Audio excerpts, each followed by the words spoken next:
You're listening to Republic Broadcasting Network because you can handle the truth.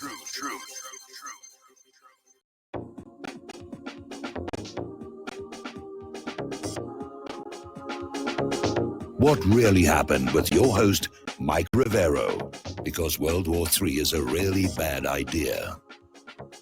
Here is your host, Michael Rivero. And aloha, America. Welcome to our show today. It is Powhana Friday, July 31st, 2020. Get to the end of the week. Thank goodness it's Friday. Thank goodness it's Friday. Thank goodness it's Friday. It's been a heck of a week, and I don't know about you, but I'm really kind of tired here. So let's get right on into it. This being Friday, of course, we have the lovely Lady Claire will be joining us in hour number 2.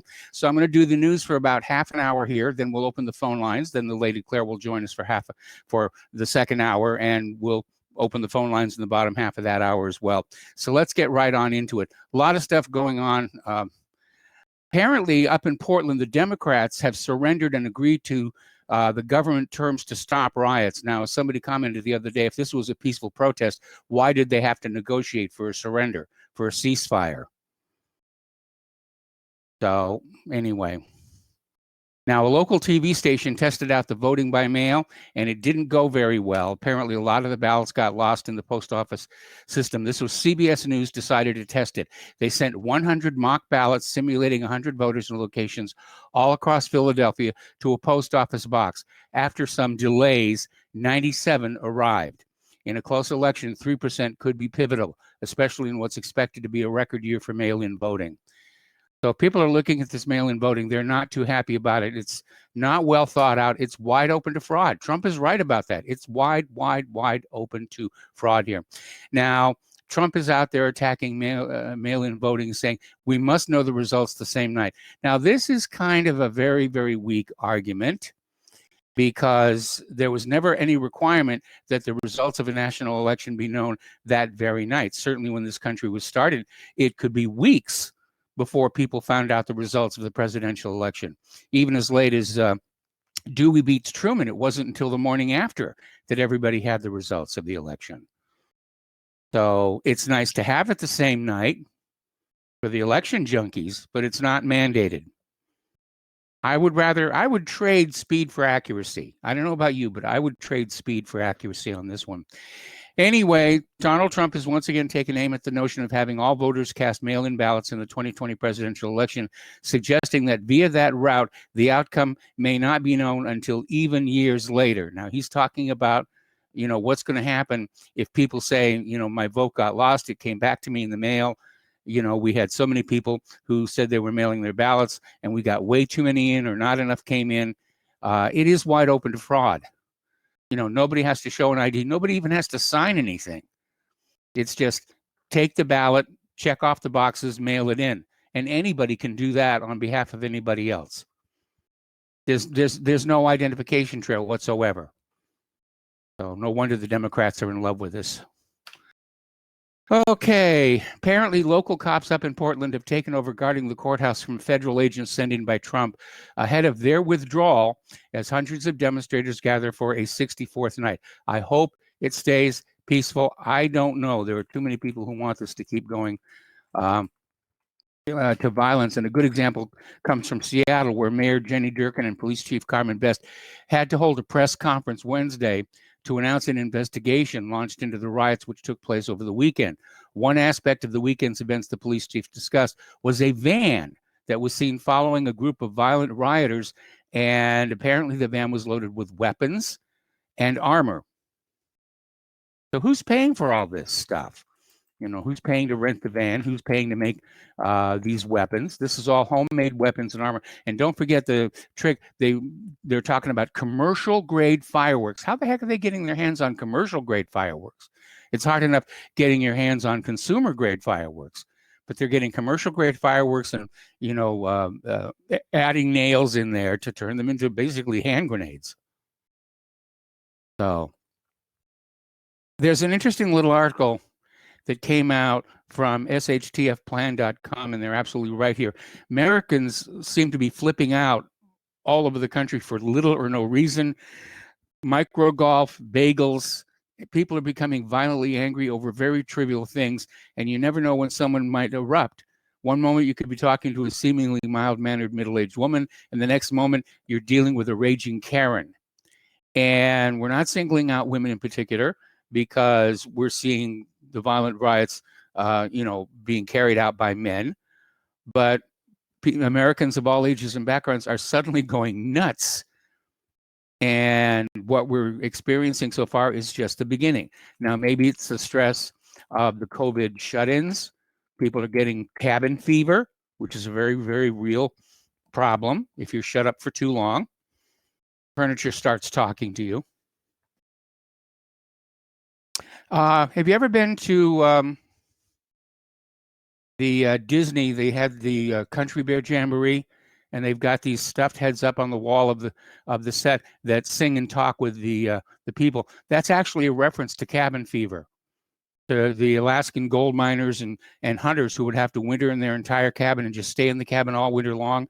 And after a while, they'd start going crazy from the solitary confinement, as it were. And it's not like they couldn't walk outside for a minute or two, but that really didn't help. Maybe that's what's going on here, where people have just been crammed into their homes and kept in their homes for so long, even with TV and radio and FaceTime and internet, they're starting to go just a little bit wacko. Now, a while back, Trader Joe announced they were going to start dumping some of their trade name for products like Trader Ming's, Trader Jose, and Arabian Joe products. And this was in response to a petition saying, these are racist names. Now, I've never heard anybody complain about Ming of Mongo, coming from Asia or anything like that. Well, Ming came from Mongo, but anybody coming from Asia complaining about it. Trader Joe has announced it's changed its mind. It is going to keep Trader Ming's, Trader Jose, and Arabian Joe products because customers understand the names are tongue-in-cheek. It's just all in good fun, and nobody's trying to hurt anybody or be racist in any kind of a way. We have to recapture our sense of humor, our willingness, to just have a little bit of fun. And it's not meant to hurt anybody. It's just meant to lighten things up a little bit, which we certainly need to do around here. If you look at that earlier story about people going nuts and flipping out, they don't have a release. For all the stress and tension that's being put all over us, we don't have a release for it. We can't go outside and play handball. We can't go out and, play sports with our friends and neighbors to try and get some of that stress out. It's just building and building and building and building. And that's why we're seeing alcohol consumption go up. We're seeing pill consumption go up. There's only so much the human body can take before it starts showing, fraying around the edges as you were. Okay, let's talk about COVID-19. That's still out there. And apparently another video has emerged. This time, Dr. Lisa Koch, Koche, MD, is speaking out about the coronavirus, mass censorship, and the true benefits of hydroxychloroquine. And so doctors are starting to really speak out and say, look, there's a real cure out here. We know Big Pharma doesn't want a cheap, unpatentable cure. They want a very costly, patentable treatment that you do over and over and over again every month for the rest of your life, because that's how they maximize their profitability.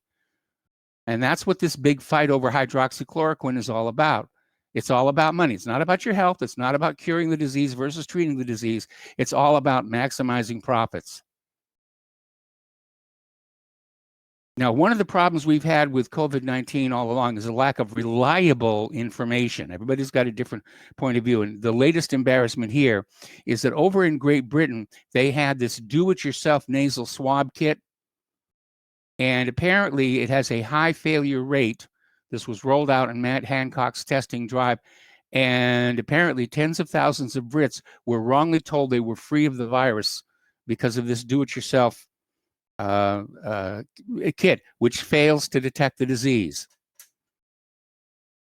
Now, the Russian flag carrier Aeroflot will demand foreign visitors provide negative COVID-19 tests before flying to Russia. They're not going to wait for you to actually get there. When you are getting ready to board the flight, wherever in the world that you are picking the flight up, you have to have a doctor's certificate that you're free of the disease. You have to fill out a bunch of paperwork, and the test has to be performed within 72 hours of departure. Okay, given the demand of tests, that could be a little bit tricky. So you're going to have to book everything ahead, not just the flight reservation, but the COVID-19 tests. Now, flights to and from Russia are set to resume on Saturday. The first routes to open connect with Britain, Turkey, and Tanzania. So we'll see what happens with that one here. Let's see. Foreign citizens planning to fly into Russia, including transit passengers, are required to provide a negative COVID-19 PCR test result in order to check in and board the flight. Passengers must be tested within 72 hours of the flight departure. They'll also be required to complete a special form during the flight here. Now, Dr. Fauci keeps moving the goalposts here, and now he's saying the face masks aren't good enough, which a lot of people have been saying they're not really good enough anyway. So now he's out there saying you've got to wear eye goggles and a face shield. So you've got the mask, you've got the goggles over the eyes, and then you've got the complete plastic face shield, you know, down to protect yourself. That's a lot of money multiplied by the number of citizens. That's going to make a lot of people who own stock in the face shield and eye goggle companies very, very happy indeed. You realize that we have shut down a $22 trillion economy because of a virus with a 0.1% death rate. Doesn't really seem to make a lot of sense here. All right, let's talk about Ghislaine Maxwell. Some of her documents are being unsealed. There are allegations against Prince Andrew, Bill Clinton, and all kinds of others. Apparently, Bill Clinton stayed at Jeffrey Epstein's villa on Orgy Island. He was witnessed in the company of two very young girls. And somebody said, "What is he doing here?" And Epstein apparently laughed and said, "Well, Bill owes me a favor." Now, how he repays the favor by being on the island, we don't know. Maybe sucking him in deeper to the blackmail. All right, Biden is out there trying to make it look like he's running for president of the United States of America. And apparently he had this live stream event marred by technical issues where the audio was just completely dead. But apparently only 247 people were watching when Biden attempted to read a teleprompter in his basement. Here is a funny article. Well, it's not really funny, haha, it's funny, weird. From Zero Hedge talking, has settle for Biden become the official Democratic campaign slogan for 2020? And it seems that there really is a campaign. It's not a joke. It's settleforbiden.org. And apparently it is a campaign that says, yeah, we understand our candidate sucks, but he's still better than Trump. We'll see how well that works. Okay.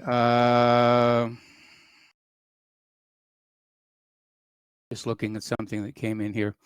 Okay, the appeals court has granted Judge Sullivan's request for a rehearing in the Flynn Mandamus case and vacates the order dismissing the charges. I don't know why Sullivan continues to fight this thing out. It's just making himself look bad, but he's obviously been given his orders that they have to get Flynn on something, or it's going to be very obvious the whole thing was just a railroad job to begin with. So in this case, the full appeals court is going to be ruling on this, and they're basically going to go back. They're going to rehear the case. This, I think, gives Flynn a chance to go on in and replea the case. And this time he's going to say not guilty, because the only thing Sullivan had, the only thing that Sullivan wanted to move forward to sentence him on was that Flynn had pled guilty originally. So if they're going to rehear the case and Flynn pleads not guilty, they're going to have to make the case he did something wrong, and they can't do it, or they would have done it by now.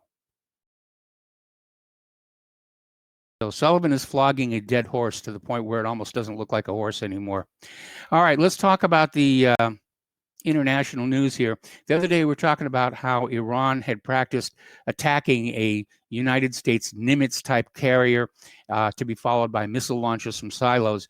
And it looks like Iran is preparing to counter a possible U.S. attack or aggression against Iran. Now, Iran is the leading Middle East proponent of peace, stability, and cooperative relations.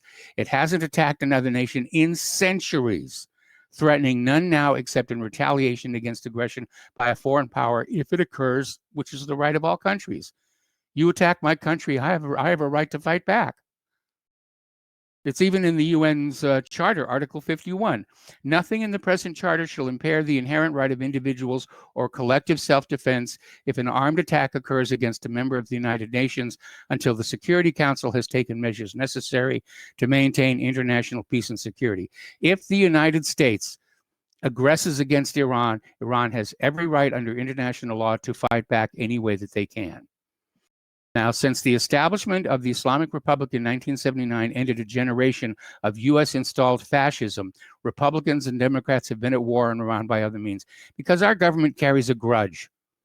I mean, look at Cuba. How long ago Castro kicked out the U.S. puppet Batista, and still the embargo is there, and still they're trying to undermine Cuba. In a lot of ways, our foreign policy branch behaves like a spoiled child. I want what I want. You won't give it to me. We're enemies for life. Plus 50. Now, the U.S. Navy came out with a meme responding to that mock-up of a Nimitz carrier, saying that Iran is experts at building ships to be targets. And by so doing, I think, betray a certain degree of insecurity on their part. The fact of the matter is that in the age of advanced anti-ship missiles, carriers are targets. They can't maneuver that quick. If you can get past those fleet auxiliaries, which are basically aluminum above the waterline, they're as fragile as a Christmas tree ornament. I remember when the Iraq War was first cranking up, there was this big stink where the Joint Chiefs called in a Navy admiral and said, you know, what is the lifespan of our carrier battle groups if we go to war? And the admiral said, about 3 weeks, maybe a little longer if you keep them in port. They're outdated. It's just like World War II, when the Navy went into World War II convinced that the battleship was the mainstay of winning war at sea, only to find out that the carriers had basically usurped that title.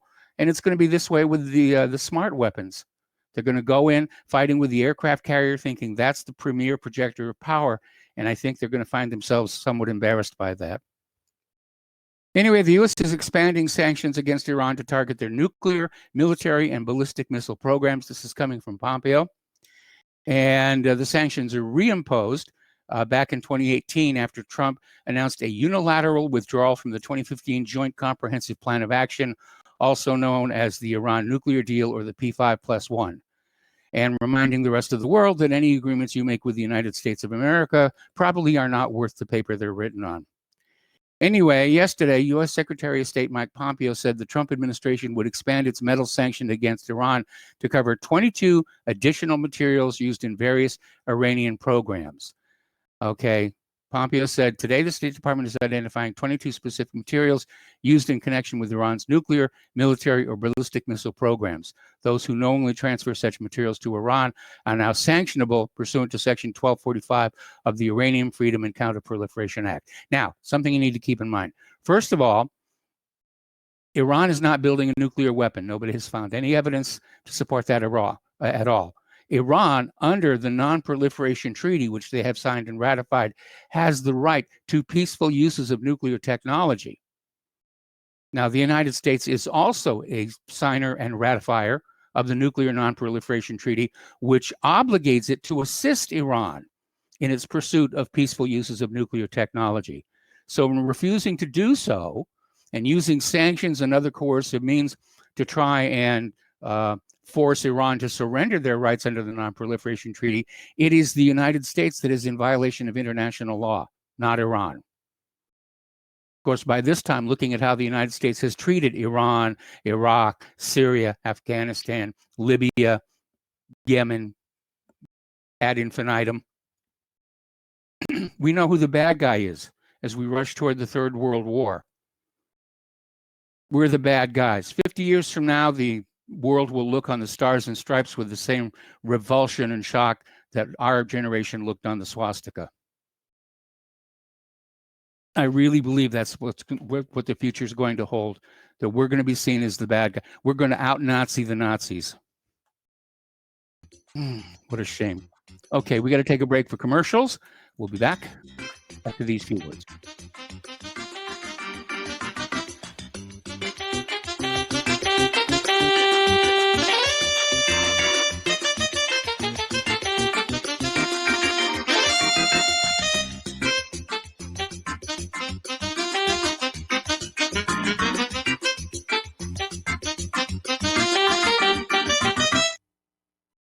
Did you know that you can be tracked and traced when you're online? With identity theft and cybercrimes on the rise, your passwords, your identity, and even your physical location can be revealed to complete strangers. Would you like to surf the internet anonymously and not have to worry about these threats? Well, now you can by visiting patriotinternet.com. For about $2 per month, patriotinternet.com will conceal your IP address and your physical location, allowing you to browse the web, send emails, and instant message anonymously. patriotinternet.com will bypass filters, block sites, and keyword blocking. You can also bypass logging by your router and your ISP. With patriotinternet.com, there is no software to install and uses 128-bit encryption for your protection. When using wireless hotspots, patriotinternet.com shields your information from identity thieves and is compatible with Windows, Mac, and Linux. Protect your identity and your freedom with anonymous internet access from patriotinternet.com. Visit patriotinternet.com today.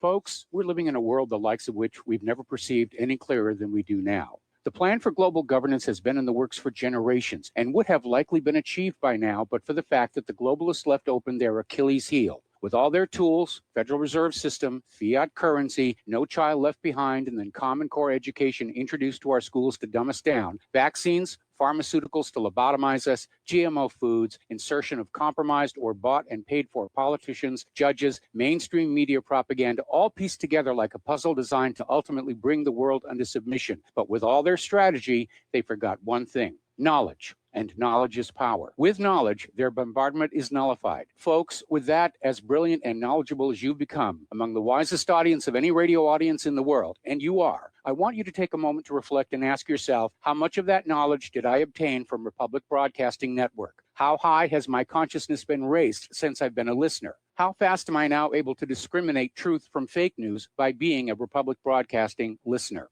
How clear am I now able to see the world since I've been listening to RBN? Ask yourselves those questions, folks. Then ask yourself, what is that knowledge worth to me? Like my morning coffee, how would I survive without it? A voice of truth in a sea of lies. Do we not all need to make sure it survives? Like public broadcasting, we are now finding we can only survive with listener support. Censorship, advertisers being attacked, truth itself being attacked. It's the only way through this. We at Republic Broadcasting humbly ask you to become a supporter. Look at your budget and make a determination of what Republic Broadcasting is worth to you and what you can afford on a monthly basis. Go to republicbroadcasting.org and pledge 20, 30, 40, 50, if possible, 100 a month or more if it's affordable. Click the donate button and become a regular monthly donor. Assure both us and yourself that Republic Broadcasting truth will continue to flow like that morning coffee. The network thanks you. We the people, in order to form a more perfect union, establish justice, ensure domestic tranquility, provide for the common defense, promote the general welfare, and secure the blessings of liberty to ourselves. And welcome back to our show here. And a reminder that Republic Broadcasting and WhatReallyHappened.com are in the middle of a perpetual fundraiser. Actually, we're trying to basically overhaul our equipment, which is wearing out. And it does have to be replaced. We can only keep it alive for so long. So the postal address where you can send a check, money order, or if you prefer anonymity, cash, is Republic Broadcasting Network, 2251 Double Creek Drive, number 302, Round Rock, Texas, 78664. The phone number where you can make a credit or debit card donation is 800-724-2719, extension 3. The network thanks you, and I thank you. All right, before we get back into the news here, over the commercial break, I was taking a look at my email, and I just got my second, in the space of a couple of hours, phishing attack based on Amazon. And the first one said that my Amazon account was being canceled because somebody, there was suspected fraudulent activity. Click here to reactivate. And of course, that link goes to anywhere but Amazon. And this other one here is saying that my debit card is being hit for $300 for Amazon Prime Premium subscription, which we've never signed up for, I might add. And of course, there's a link there to, go ahead and cancel here or call this phone number to cancel. So be very, very careful. Somebody's using Amazon for a bunch of phishing attacks right now. And, it's like the wild, wild west out there. And I'm not talking about people who are asking questions about hydroxychloroquine. I'm talking about outright criminal behavior and a government that is absolutely powerless or unwilling to do anything about it. All right, we're going to go ahead. We're close enough to the bottom of the hour. We're going to open up the phone lines now, and we're going to start with Dan in Washington State. Hello, Dan. Welcome to the show. What's on your mind? Hey, Mike. Thanks for taking the call. Just real quick on the mail-in voting. We've been doing it in Washington for about 6 years now. We had our own. We had a voting scandal. If you look up Dino Rossi versus Greg Wire. Basically, Dino won the vote. They had to recount, and he actually won, but the courts gave it to the Democrat anyway. Yeah. So, but last election we were all whining about the Diebold computer voting machines. Remember that? Oh, there's no paper trail. George Soros or some Canadian company programs the voting machine. So I don't like computer voting. I like the good thing about mail-in voting is there is a paper trail. So, I'm kind of with you. But that paper trail doesn't go back to the individual, or maybe it does in Washington State, but the way it's being proposed now is there's no identification. I mean, you can write any name that you want on that mail-in ballot, and there's no way to verify that that's who the person really is. In Washington, if you're a registered voter, you get it in the mail. You get the ballot and a little booklet. And it's kind of nice because you get like a month to read through the voter booklet. You can vote. You just send it in the secure envelope and send it back. So I don't know how they track that with a social security number or however they track, registration to vote. Well, I mean, the last time you used have you used the vote by mail system? Yeah, I have for the past 3-4 years. Okay, and did you use your social security number? I don't remember that part. I'm registered to vote, so I think you have to show when you registered. And then you get it's like a pre-printed envelope for you as a registered voter at your address. Mm-hmm. So well, let's say hypothetically, Dan, if I print up an envelope and I print up a ballot and I fill it out for Joe Biden and I say, I'm Dan from Washington State, how do they know I'm lying? Well, that could happen, but if I voted and I would say, where's my ballot, and raise problems with that. So it's pretty secure. I mean, it's just, when we all used to go down to the fire station, we used to do the same thing. You fill out a bubble sheet. It's basically, a bubble sheet. It's the same thing, but we had problems even going to the fire station. Like if you look up that election, I mean, the ballots from this station were lost. I know election fraud is part of our history, unfortunately, but that doesn't mean we should be accepting of it now. Our election system is an absolute joke. And if you go to whatreallyhappened.com, in the upper left, right under my hideously outdated photograph, there's an article there, How to Have Honest Elections. And I suggest you take a look at that, because ever since I put that up there, I've gotten emails from other countries saying this is close to the system that we use, and it tends to be pretty accurate and honest. It's not perfect, but it's a lot closer than what we've got. Out. Okay. Yeah, I'll check that out. And I mean, I think, unless you go biometrically, and have like computer biometric. No, you don't need any of that with, like stuff. A paper receipt. You don't need any of that stuff. Well, I'll just say paper. When somebody shows up to vote, anything you guys are using. when somebody shows up to vote, they show their ID. okay? Because all of that process of verifying the ID has already been done. It's like the CSA star on the driver's license. We're going to take a break for commercial. Thank you for the call, Dan. We'll be right back.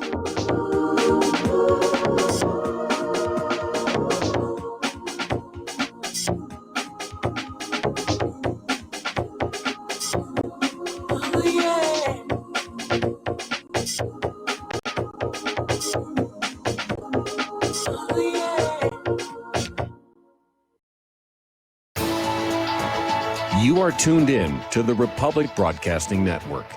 Visit our website by going to republicbroadcasting.org.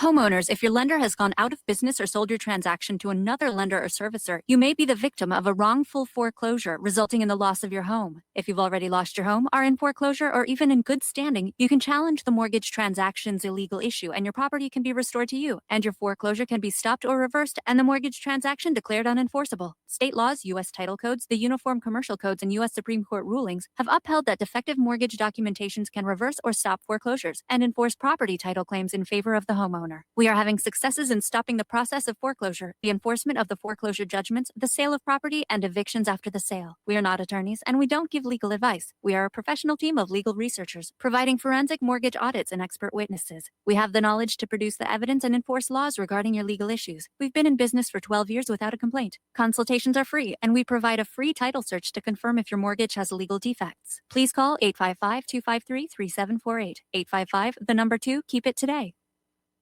Tired of being lied to by mass media? It's growing more and more apparent today that news is received less and less through standard media outlets. Even with a growing audience every day, RBN is beginning to direct more efforts into social media. Social media and the use of the internet is fast becoming the primary source of people for news, regardless of demographic. RBN has set out to provide some of the best news on the internet through republicbroadcasting.org, and also has begun to use the tools to our advantage by way of social media. Republic Broadcasting is now operating a Facebook page to function as yet another avenue to have our collective voice reach new audiences across not only America, but across the globe as well. The Facebook page features not only news, but also an RBN player to listen to our broadcasts.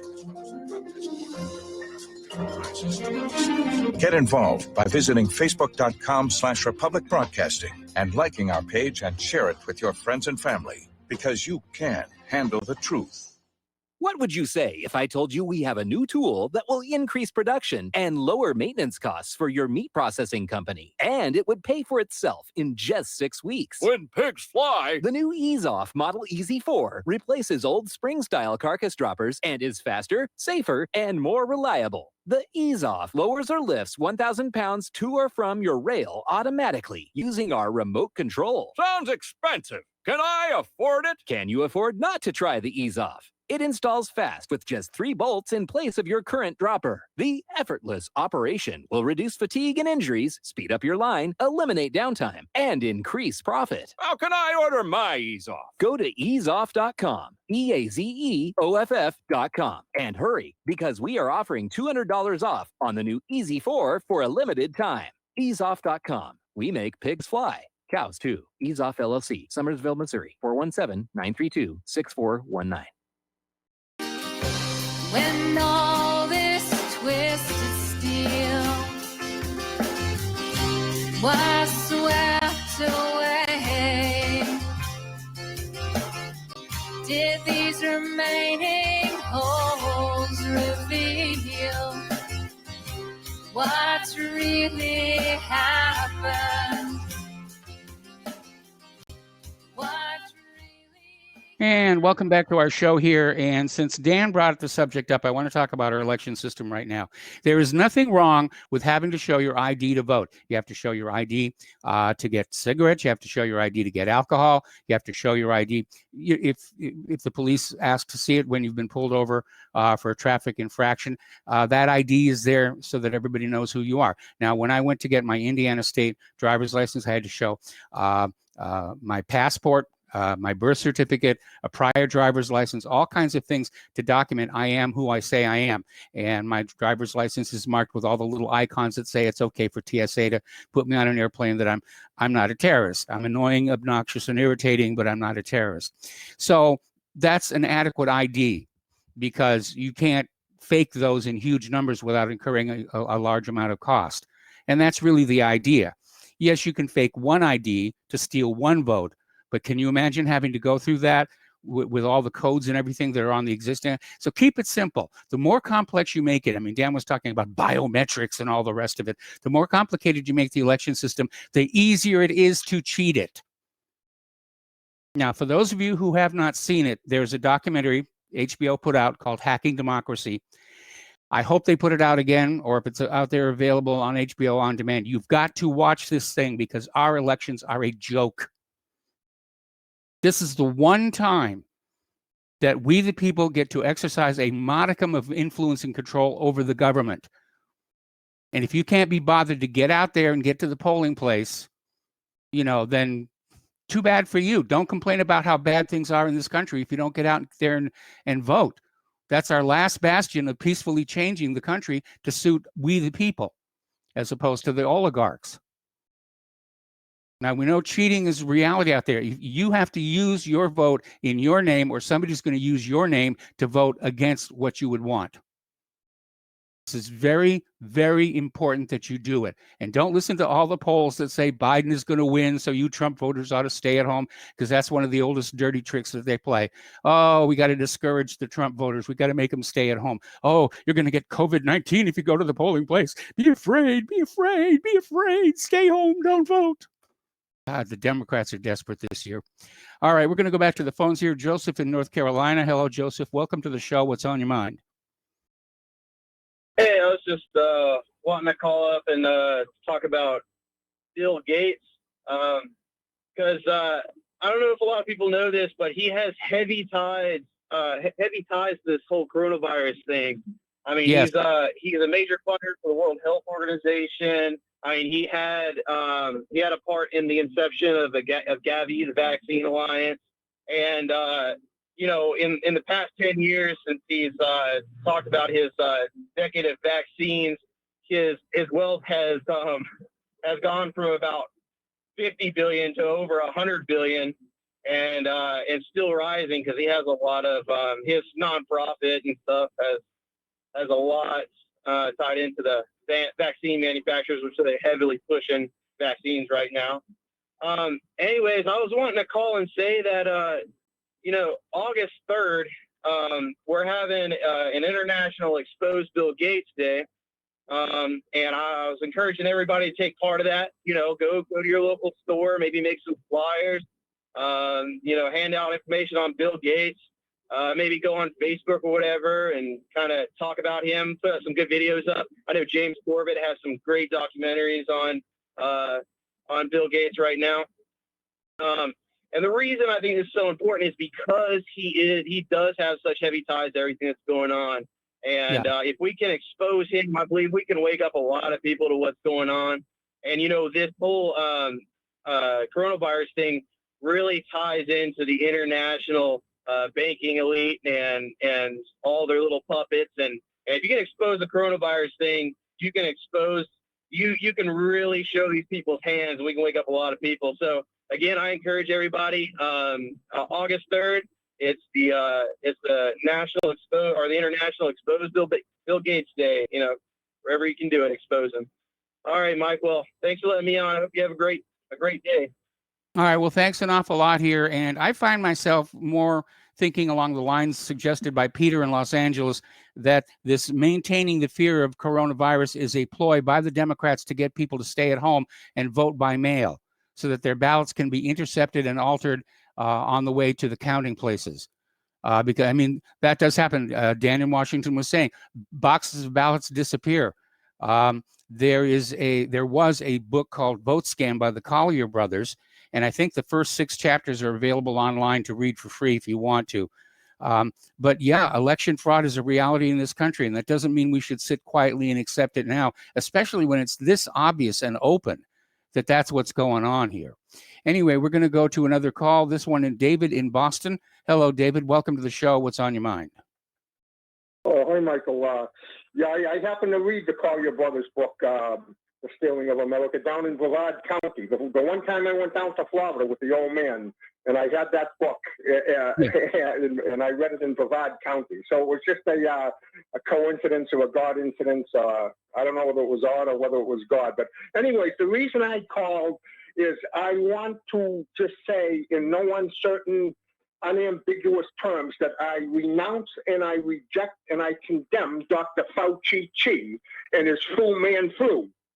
I don't need Dr. Fauci Chi to vac assassinate me to fulfill his Georgia Guidestones agenda to vac assassinate us. I want Dr. Fauci Chi to take his Fu Man Flu along with the gates of hell and go back to hell. You go to hell, Fauci Chi, you communist Chinese agent. Like Heckenriebly says, he's the one that lit the world on fire, and now he's trying to be the fire chief. I condemn you, Fauci Chi, you filthy communist white trash traitor. Well, That's listen, all I have David. to say, Michael. Yeah, don't sugarcoat it like that. Tell us how you really feel. Okay. Yeah, he's not going to vac assassinate me. I know about their Georgia Guidestone agenda. Yeah. So, boy, oh boy, you know, it's like we have a new. It's like we have a new stealth president that the communist Chinese has stealthily. He's eclipsed President Trump. Trump is way down here, and Fauci Chi is way up here. We got like a new Chinese Mandarin president. That's sickening, Michael. I'm sick of that. I'm sick of that SOB. Okay. Yeah. All right. Yeah. You know, how long are we going to put up with these damn race traders? Another one. If I can continue my rant, another one I'm sick of, Michael. If you can bear with me, and I just got done listening to him earlier today, is I call him Rahm Emanuel's poster child. You know who I call Rahm Emanuel's poster child? That's No. Alex Jones. Alex Jones. He's the biggest fraud. He is the big. Anybody that keeps following him is a damn fool. He's a Judas goat. He's a race trader. And I'll just close with this, Michael. That SOB, Alex Jones, is always talking about the globalists. But he'll never whisper one word about the real threat, which is the Kabbalists. Not the globalists, the Judeo-anti-Christian Kabbalists. And last year he was saying he had the New World Order we're on the march, and the New World Order's on the run and everything. Hey, he's Rahm Emanuel's poster child. He never had a crisis that he didn't take advantage of. You know, make the most of every crisis that comes along. He's Rahm Emanuel's poster. Never let a good crisis go to waste. And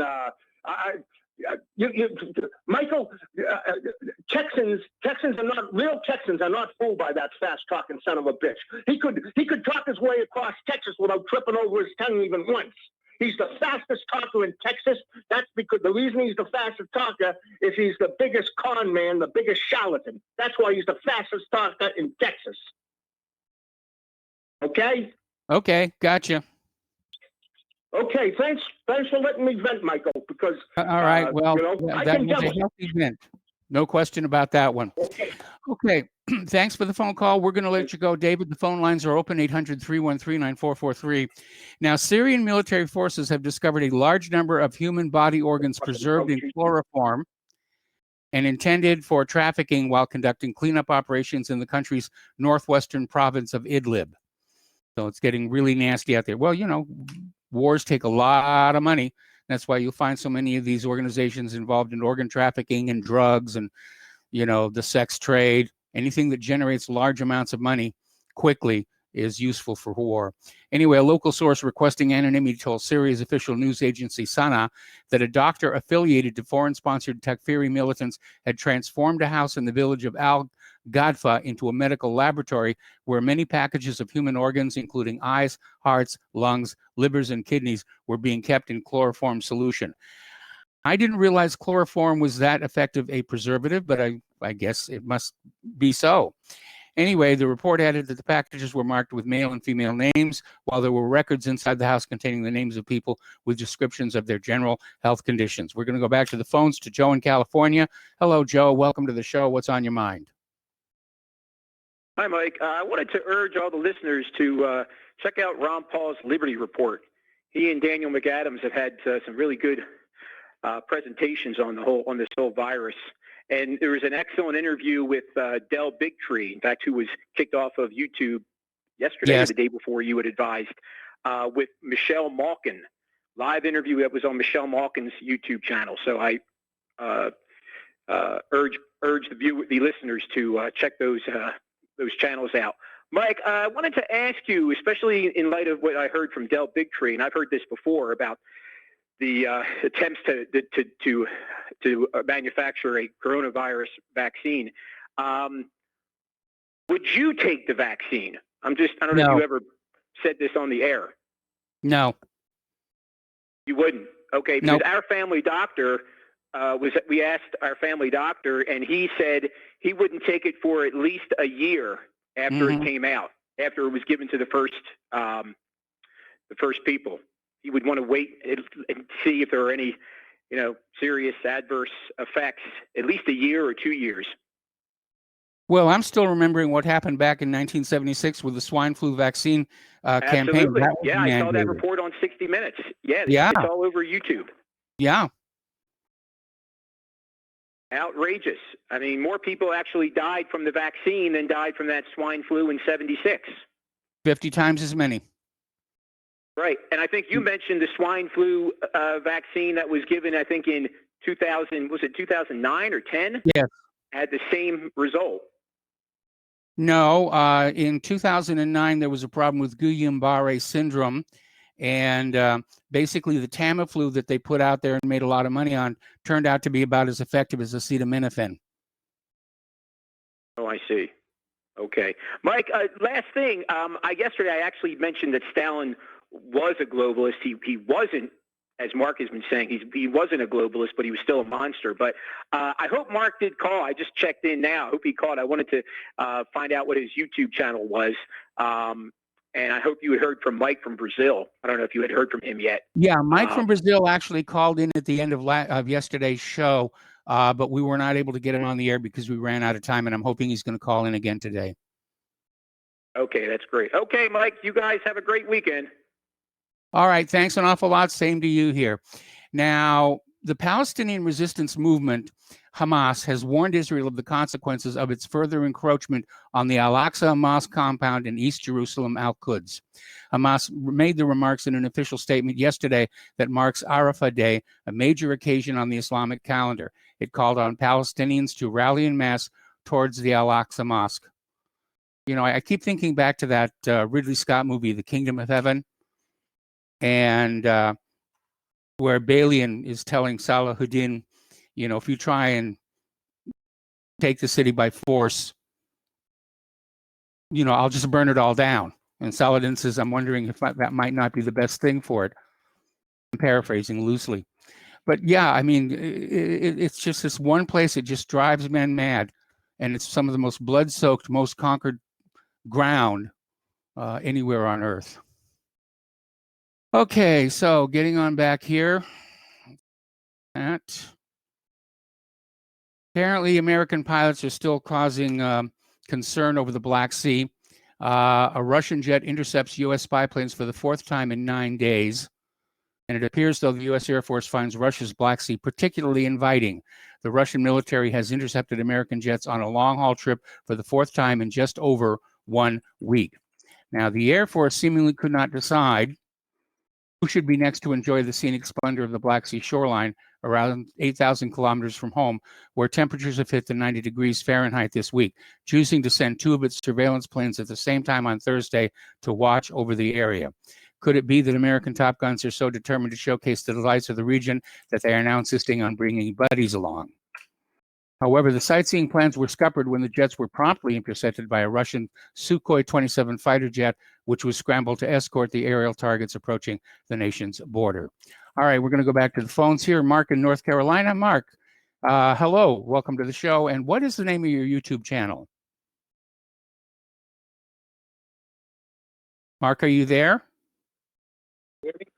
Hello? Hello. Okay, I can hear you Can now. hear me? Yes, Okay, you're on good. the air. It's yeah, I know. I just heard what the guy was saying. It's Mark, M-A-R-K, my name. My last name is S-C-H-E-E-R. That's S-C-H, 2 E's and an R, Shear. And when you just search it on YouTube and you'll see a picture of my ugly mug on there with a little circle on it, and that's it. You're there. All About right, well, 125 excellent. We'll have to have everybody look at that. So it's Mark Scheer, S-C-H-E-E-R, on YouTube. And what else is on your mind today? Basically about the masks again. I just had to go to the store and, and everybody's got it on. They got big signs in front there and all that. So what I'm doing is I'm going to I talked to various employees and stuff. I said, you know what? This isn't doing you any good. I have to wear this nonsense for 10 minutes or so.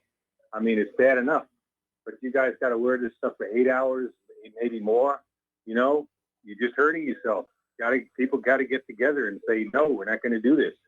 This is just I call it the Bill Gates muzzle. So people got to realize, man, they're not doing us any good. They want to hurt us. And again, I say, Dustin, if you're going to call, go ahead, man. Bring it on, buddy. Okay? Because you're wrong. All right?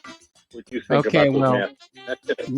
Mark, I got to let you go. Got to take a break for commercials. Back with more phone calls after these few words.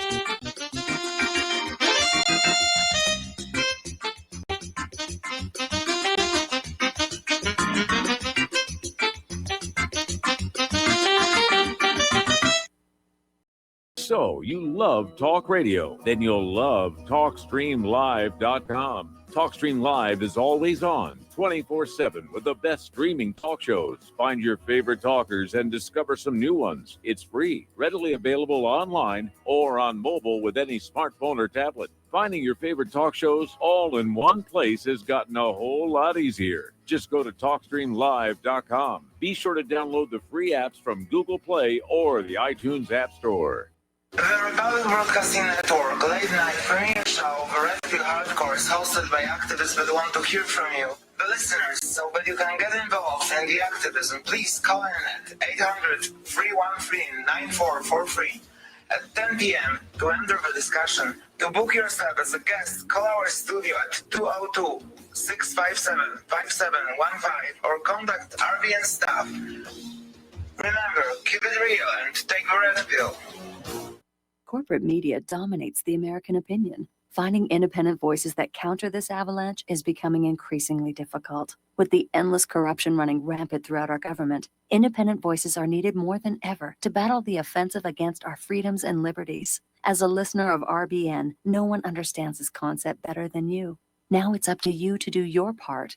The time has come for you to take action and begin broadcasting the truth to hundreds or thousands of people every month. Sound impossible? Quite the contrary. With pointed slogans from LibertyStickers.com, you can reach countless sleeping Americans unaware that they live in a real-life wonderland. LibertyStickers.com has a huge inventory of political bumper stickers and messages that reflect the truth about our government, our politicians, and the future of America. With so many in stock, there's one perfect for you. Visit us today at LibertyStickers.com. Again, that's LibertyStickers.com.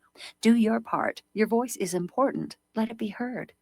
Extend your life with Extendovite. Extendovite really works. Here are some reviews from Amazon.com. Nikki, great product. Have to try it for a few months to see results. After taking Extendovite for about 6 months, I have noticed improvement on the numbness of my hands and wrists from carpal tunnel. I will continue to buy the product. Ken Peaks, 5 out of 5 stars. Works as advertised. This formula is very powerful. Be careful to follow directions. I am feeling much better. My heart rate and blood pressure has stabilized and my lower edema has reduced. Lower leg pain due to blood clots has disappeared. Thank you. To order, call 1-877-928-8822. That's 1-877-928-8822 or visit our website at heartdrop.com. Extend your life with Extendovite. Well, they're stealing down on Wall Street and in Washington too. You know, it makes me wonder, what's a guy on Main Street to do? I've always tried to be an honest, upstanding kind of guy. But I must admit lately, I thought about giving something else a try. Oh, I want to be a pirate. I want to sail the seven seas. Yeah, I want to be a pirate. I want to do just Welcome back to our show here. And U.S. Secretary of State Mike Pompeo has said the tide is turning in United States dealings with China, claiming that there is international support for American policies against Beijing. Well, I'm seeing a little of that from Great Britain and Australia, but not much else. And, 5 million people saying the earth is flat does not make the earth flat. And so all the international partners of the United States saying China bad doesn't make China bad. Really what it comes down to. So Pompeo is still out there trying to sell this idea, we can go after China because the rest of the world believes in us and they want us to go and take care of China. Okay, Mike, here's your rifle. Here's your Dayglow jumpsuit. Here's your parachute. Go have fun. We'll call Beijing and tell them you're on your way to whip their butts all by yourself. Anyway, Pompeo did admit yesterday he was disappointed at the number of countries supporting China's new security law for Hong Kong. The top U.S. diplomat made the remarks while testifying before the Senate Foreign Relations Committee. You see the Chinese Communist Party for what it is, the central threat of our time. No. Right now, the central threat to the entire world right now is the United States and its foreign policy. Pompeo is dreaming, absolutely dreaming here. Okay. Chinese bombers take to the skies above the South China Sea for high-intensity training. Everybody's getting ready for the shooting to start. The spike in tensions in the strategic waterway comes amid a broader multi-front rift in China-U.S. ties on issues ranging from Hong Kong and Taiwan to trade, technology transfer, and ideological questions. Xi'an H-6G and Xi'an H-6J strategic bombers have staged drills in the South China Sea, with the exercises including nighttime operations, long-range sorties, and simulated attack on sea targets, according to China's defense ministry. The drills, described by Defense Minister spokesman Colonel Ren, I'm probably going to butcher this, Guogiang, G-U-O-G-I-A-N-G, Guogiang, as high-intensity training were characterized as routine operations aimed at improving naval aviation's combat readiness. It's very angering and frustrating to sit here and just watch the world move toward a new world war and not be able to do anything about it. It's very angering and very frustrating. Because to judge by the first two world wars, all the wrong people die in these things. Anyway, turning to the economic news, millions are going to lose their $600 a week unemployment boost within hours. It ends basically tonight. And apparently the White House and the Democrats failed to find a deal to keep it alive. And Congress has gone on recess for several weeks. So again, more people are going to be hurt because the politicians can't put down their differences and say, we've got to help these people. They pay the taxes, they vote for us. We got to do something to protect our phony baloney jobs. No. We've got to stand firm and stand against Trump. And what nonsense, what complete and utter nonsense. I'm beginning to think, royalty isn't such a bad idea. We got to take a break for station identification. We'll be back with the lovely Lady Claire after these few words.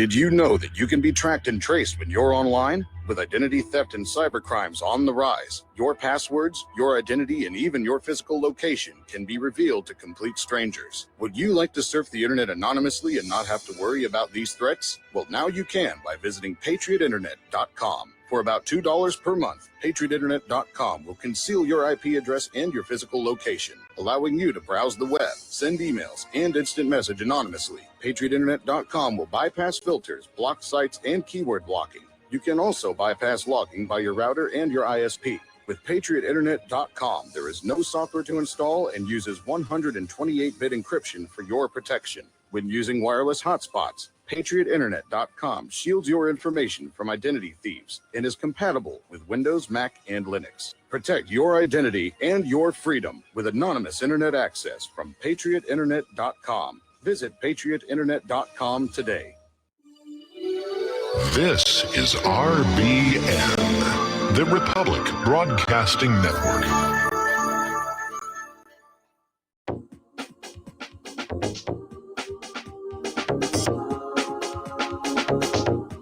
What really happened with your host, Mike Rivero. You're listening to the Republic Broadcasting Network, where you'll find out what the Fukushima's going on.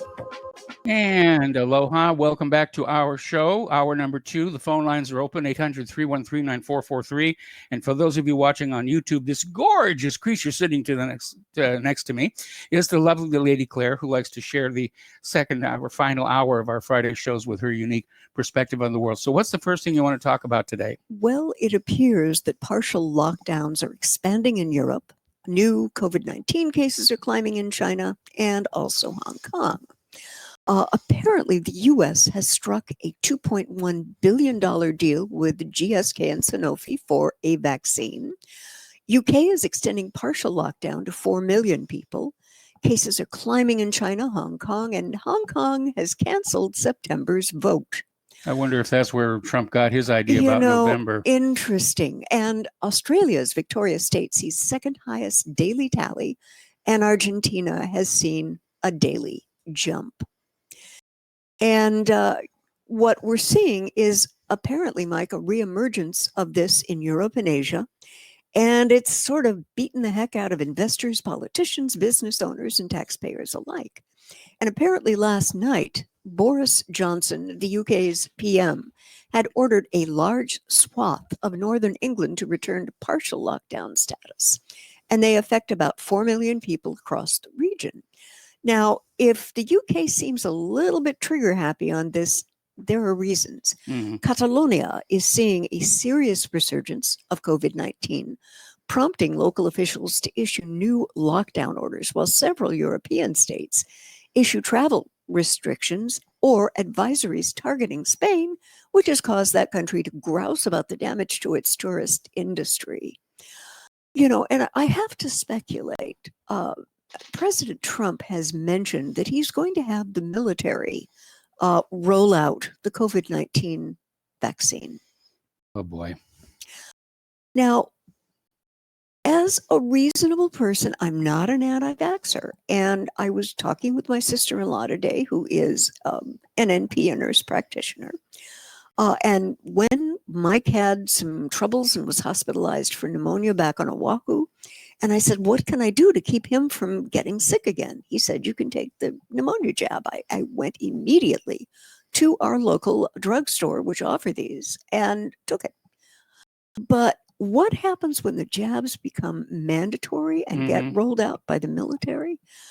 I'm kind of hoping that I can just stay under the radar as long as humanly possible and see what kind of side effects my brother and sister Americans may be experiencing.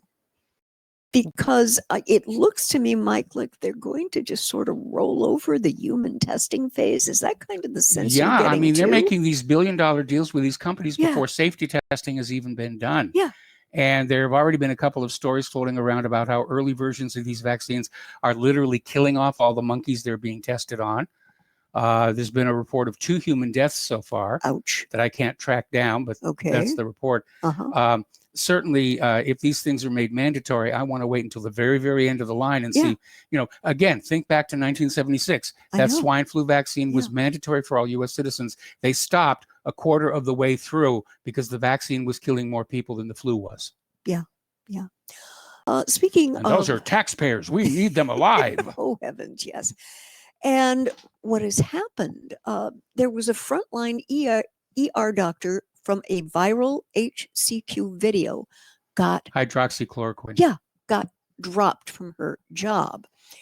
And it was just days after the establishment, the medical establishment, medical industrial complex, if you will, via its big tech partners and liberal media propagandists, entirely disappeared a viral video of a dozen of doctors discussing their real life experiences in treating COVID-19, and in some cases using the extremely dangerous, if you're to believe the mainstream media, Hydroxychloroquine. hydroxychloroquine. I dropped a Y there. I Yes, don't know you why. did. Oh dear. And apparently, this woman is the founder of America's Frontline Doctors, Dr. Simone Gold, has been fired from her job because of supporting the use of this chemical as an emergency medical specialist in Los Angeles. It's all about the money. It's all Oh, about the money. yeah. Hydroxychloroquine is inexpensive. Uh-huh. It can't be patented. It is a No. cure versus a treatment. Yeah. And That's really what I mean. There's literally billions of dollars on the line here. what a scurrilous response to what these people had to say. And they spoke out because they believed that people honestly needed to hear the other side of this argument. Now, I know how long it takes to become an MD because we have one in our family, and to do that to this lady, I mean, that was horrific. Yes. Just horrific.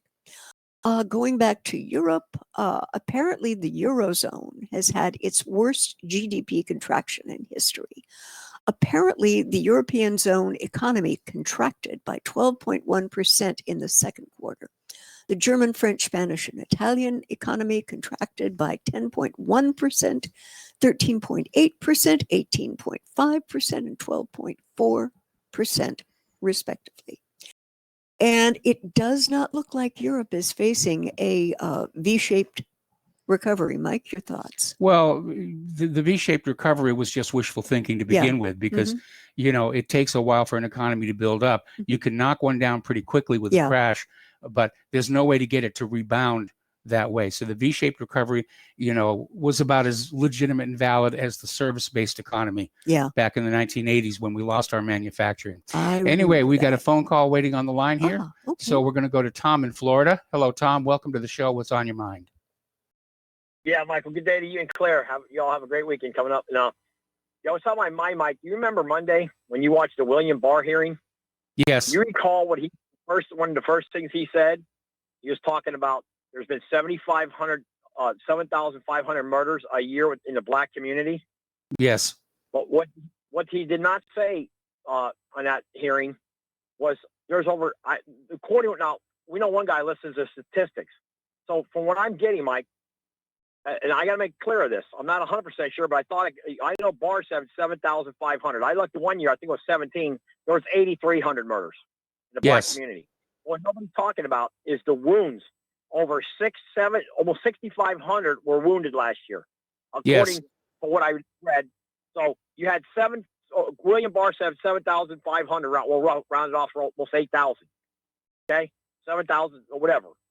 But however, you also got 6,000 wounded, what are catastrophic wounds. A lot of them. The taxpayers in the country are paying for this. Okay, Mike. Mm-hmm. Let's get back, and I'm going to go on Corona in a minute, and I'll watch that. I'm like, oh my goodness. Barr didn't even get a chance to finish because they kept cutting him off, the demon rat. Yes. They kept cutting him off. They would not let the guy speak. So basically he got that in there. He told them 7,500 in the Afro-American community are killing themselves a year. Okay. I think the whites killing whites, I think it was like 400 for the year. Yes. Domestic. Okay. So, look at the correlation here of this insanity. And, got these Black Lives Matter fools going out screaming all this crap about Whitey this, Whitey that. No, you are killing each other. And now they're trying to blame it like some white guys are dressing up in black suits, using charcoal to say that they're, using a fake narrative that they're black and all that. What nincompoops, Mike? And you had 6,000 wounds last year. 6,000. That's insanity. And we don't even know what kind of really the wounds are, amputations, what it is. But it's horrific. Now, and I want to go back to something I read, Mike. I forgot to tell you, and I just remembered it dawned on me. 2 years ago, before the coronavirus happened, they had an article, and I don't know if it was a National Geographic or some magazine. I have to try to see if I can remember it. But they were talking about the Yangtze River in China, how filthy it is. If you have a little cut, if you have a little cut on your body, probably within 2 days, it would be such an infection that they couldn't stop it. Now, I believe, I'm not 100% sure, Mike. I can't remember the figure because it was a couple of years back. So, I do forget figures at times, but I believe I read where there's 60 to 70 million people living on the Yangtze River. You know anything about that? Well, I know And that the there raw are sewage- so many chemicals. I know there are so many chemicals in the Yangtze, you can literally develop photographic film with it. Wow. See, Yeah. that's something I didn't know. I mean, I just heard how horrific that river is. If you were to if you had a cut on your toe and you dipped your toe in the Yangtze, like within 10 seconds, you might be facing an amputation or something. I mean, I don't know. It's I mean, that's what bad. I read. It's very bad. Yes, that's what I heard. So, and then, Mike, listening today, I was watching the news. I don't know if you caught it, but now they're saying there's no cases of coronavirus in New Zealand. Have you heard about that? No, I hadn't heard that. Yeah, that was on one of the news networks today that they had their sporting events. People go to the sporting events, don't wear a mask and stuff. And I'm like, wow, man, that's pretty wild. And New Zealand, I guess they play rugby and all that, and they don't need masks. So they must be doing something right in New Zealand, I guess. Maybe your buddy Dustin can call in and he give us an answer. Well, maybe what's going on over there. I don't think they're wearing a mask over there. And Mike, by the way, these masks, I have to agree with Mark. I don't think these masks are really doing much good, man. Now they're going to the face shield. You see, now they're going to promote face shield. So pretty soon they're going to say you need the earplugs in your ears. You know what I mean? One guy called in today, Mark, on Chris's show, Michael. I forgot his name. I think his name was Tom, too. And he was really an excellent caller as far as explaining under the microscope never tells a lie, is what he said. And wow, this guy was really fun. And he says the virus, coronavirus, because remember in the Hong Kong flu, Mike, in 1968, that flu only lasted 2 years. By 1970, you didn't hear about the Hong Kong flu anymore. It was called the H3N2. And I guess the guy was saying, and also he said when a dog licks your skin or he rubs his fur on you, that an animal the animals are actually great protection because an animal can teach us a lot about these viruses and stuff. Because you don't see dogs kicking over from coronavirus. You know what I'm saying, Mike? No, they have their own viruses. Most viruses are species specific.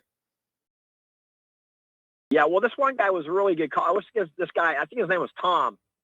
He's a biologist or something. I hope he calls your show if he's listening. That guy would be a really wonderful call for your audience to listen to because the guy knew I guess he's in microbiology or something. And he was explaining the microscope never tells a lie when it comes to these viruses and these bugs and all that. So he'd be a good, interesting call for you to have on. Maybe will call in if he's listening. But yeah, Mike, getting back to William Barr, what they did to him the other day, there's no way the Republicans could ever got away doing that, attacking a Democratic AG. There's no way. No. I mean, they wouldn't even let him take a 5-minute restroom break. Yeah, I never seen nothing like that. And then you notice, Mike, they're not putting Adam Schiff out anymore. Yeah. They kept in the closet because, Adam Schiff was getting a lot. I believe the Democratic Party got like $8 million donations from this guy, Ed Buck. That was with the two black guys that OD'd on fentanyl. Yes. You hear about that guy? You don't hear about that case anymore in the news about this guy, Buck. I guess he got arrested, but they don't tell you what happened with his prison sentence. Have you heard anything about that? Nope. It was, I haven't went down the memory hole. Yeah, I haven't heard nothing about this guy, Buck, having all these black, like Adam Gillum, like type guys. He's giving them drugs. Gillum here almost got the governorship in Florida. And this guy's a real perv. I mean, Gillum, I don't know if you heard about that guy. being arrested with a male prostitute. Mike, you heard about that guy? Yep, I heard about that. Andrew Gillum. Yeah, he's that guy's a character. But yeah, Mike, the whole thing is nonsense. And a lot of your callers, they call in and they bash Trump, but I tell you, what's the alternative? What is the alternative, Mike? A Biden No, I'm with in a agreement here. I mean, I'm sorry, I'm not going to settle for Biden. And I don't care if everybody says that's the way we should go. I'm going with Trump because I don't want Biden in there. And I'm still concerned that Hillary is going to try some kind of a grandstand at the convention this month. Well, one of the websites today, Mike, had 3 of the picks basically knocked down. Now they got Susan Rice, number 1, Kamala Harris, number 2, and now they have this Karen Bass, number 3. Have you heard about that? Mm-hmm. Yeah, I heard about that. I know they're pushing Susan Rice very, very hard. Yeah, they want Susan Rice now. She looks like she may be the one to go to, or it could be Kamala. But and this Karen Bass, and then I believe the last one is this Demings in Florida, because they think they can carry Florida big time if they get Demings on the ticket. So we'll see. It's going to be interesting here. We'll know in the next couple of days. By Monday, I believe you're going to hear an announcement about Biden's pick. Yeah. I mean, it may be. I think it's going to be Kamala. Who knows? It could be Hillary. You never know. It wouldn't shock me. Who knows what Biden will do, or Pocahontas might be Warren. But anyway, that's all I got to say, Mike. I know you got probably other callers, and I'll let Claire get back to unless I want to listen to her. And thank you for taking my call. You guys have a wonderful weekend. That's all I got to say. All right, same to you, and same to you. We're going to listen to the lovely lady Claire. You've got another story waiting for us? Yes, I do. Rather strange. Okay. This is described, and again, I do commend another blog to you. It's called zerohedge.com. It's a collective. I believe it's out of the UK. But apparently, our defense director, Esper, made the comment, NATO's purpose is to avoid peace in Europe. I looked at that and I thought, tell me, is this just Trump-style bluntness of naked and brutal honesty, no matter how non-PC? And apparently during Wednesday's press conference, announcing the controversial Trump-ordered Pentagon plan to withdraw 12,000 troops from Germany, Mark Esper said that the importance of NATO lies in part with its mission to avoid peace in Europe. I can't believe that came out of this man's mouth. Given the slip, of course, the Russian media was fast to pick up on it. And in fact, RT Russia Today, to which I link, said it was a momentary lapse of honesty. Yes. And he also said, I've said that very publicly. I've said that very privately to my counterparts as well about the importance of NATO, any alliance sharing the burden so we can all deter Russia and avoid peace in Europe, Esper said. It came while the Pentagon chief chastised Germany for being the wealthiest country in Europe, but refusing to shoulder what the U.S. considers should be its fair share of defense spending. Send us money, we'll send you bombs. Right, we'll send right, you right. F-35s. Oh, They're dear. neat. Oh, boy. Which the Trump administration has long urged Berlin has to boost. And about half of these troops are coming back to the U.S., and the other will be repositioned in other places in Europe. I really have to wonder if Esper meant this. What are your thoughts? I have a feeling it was a Freudian slip, Okay. where he meant to say Yeah. maintain the peace in Europe. Yeah. But we all know that NATO has become an aggressor force. Yeah. We're working on behalf of the United States to Mhm. try and stir up trouble with Russia. People in leadership in Europe are not going to sleep any better for him having said this. Well, I'm sure they're already aware of what the U.S. long-term agenda is. Mhm. The U.S., every time the U.S. gets into an economic mess, they get Mhm. into a world war to get out of it. Crash of 1907, World War I. Crash of Mhm. 1929, World Yep. War II. Crash of 2008. And here we are on the doorstep. Yeah, I know. The ferocity of the people who really seem to want a war, any war, Yeah. is just amazing. It reminds me of the second Sherlock Holmes film with Morton Downey Jr. Yes. Robert. Robert Downey Jr., where the character of Sherlock says to the bad guy, Moriarty, you want a lock on the bullets and the bandages, don't you? Yes. You've bought the supply. Now you got to create the demand. Yeah, Exactly, exactly. Now, the Netherlands did something that kind of makes you go, the Netherlands is refusing to mandate mask wearing in public. Now, American public health experts, led by Dr. Anthony Fauci, have struggled over the past couple of months to push a very specific narrative to the public, where wearing a mask doesn't so much protect you from being infected with SARS-CoV-2, but if you are infected, wearing a mask could stop you from passing the virus to someone else. Now, mainstream media has backed up these assertions with vague references to science and research, while a coalition of celebrities and progressive activists have tried to tar anyone who might doubt this narrative, or worse, refuses to wear a mask at all times outside their home, is a denier. And that's the code word. Oh, Holocaust man. denier, climate denier, mask denier. Oh, you don't want to be with those people. I think all these people own stock in the companies that make these things. Anyway, we're going to take another break for a commercial, and we will be right back.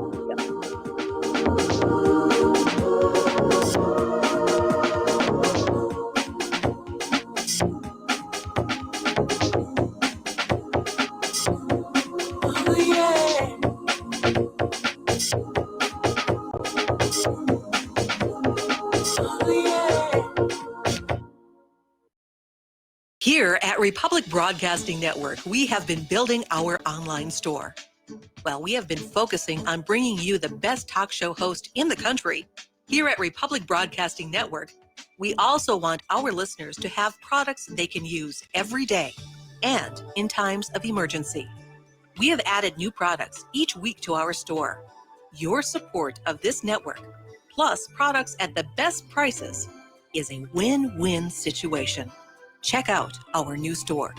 Go to our website, republicbroadcasting.org, and click on the online store located at the top of our website.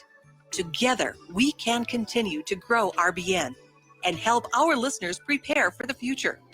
Go to republicbroadcasting.org and click on our online store or call us. 800-724-2719, extension 3. 800-724-2719, extension 3. Folks, we're living in a world the likes of which we've never perceived any clearer than we do now. The plan for global governance has been in the works for generations and would have likely been achieved by now, but for the fact that the globalists left open their Achilles heel. With all their tools, Federal Reserve System, fiat currency, no child left behind, and then Common Core education introduced to our schools to dumb us down, vaccines, pharmaceuticals to lobotomize us, GMO foods, insertion of compromised or bought and paid for politicians, judges, mainstream media propaganda, all pieced together like a puzzle designed to ultimately bring the world under submission. But with all their strategy, they forgot one thing: knowledge. And knowledge is power. With knowledge, their bombardment is nullified. Folks, with that, as brilliant and knowledgeable as you've become, among the wisest audience of any radio audience in the world, and you are, I want you to take a moment to reflect and ask yourself, how much of that knowledge did I obtain from Republic Broadcasting Network? How high has my consciousness been raised since I've been a listener? How fast am I now able to discriminate truth from fake news by being a Republic Broadcasting listener?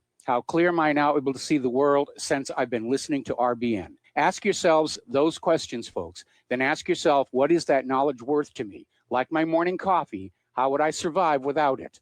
A voice of truth in a sea of lies. Do we not all need to make sure it survives? Like public broadcasting, we are now finding we can only survive with listener support. Censorship, advertisers being attacked, truth itself being attacked. It's the only way through this. We at Republic Broadcasting humbly ask you to become a supporter. Look at your budget and make a determination of what Republic Broadcasting is worth to you and what you can afford on a monthly basis.